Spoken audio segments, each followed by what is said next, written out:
Hey everyone, it's Tim from YourSixGaming. Today in this video, I'm going to show you how to set up a hotkey so you can press a button to start streaming or start video recording or ending it. And this is easy to do. We want to go to Files and then go to Settings right here. And then drop on down to where it says Hotkeys. And you can see all the different options under here. So like Start Streaming or Stop Streaming.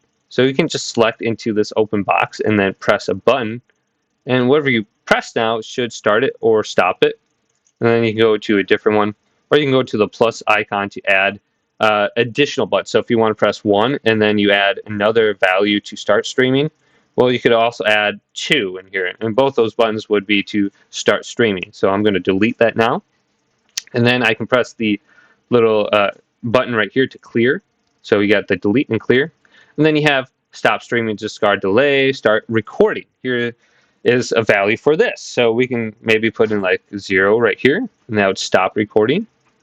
And then we have stop recording and start recording. Okay, then we scroll on down, and we can see all the different options for hotkeys like transition, reset stats. And if we go on down, we have camera full screen. We can switch to a specific scene.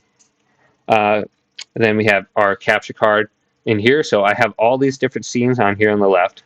So I can switch to a specific scene with a hotkey or a monitor, or we can mute the desktop audio. We can put a hotkey on for push to talk with our microphone right here.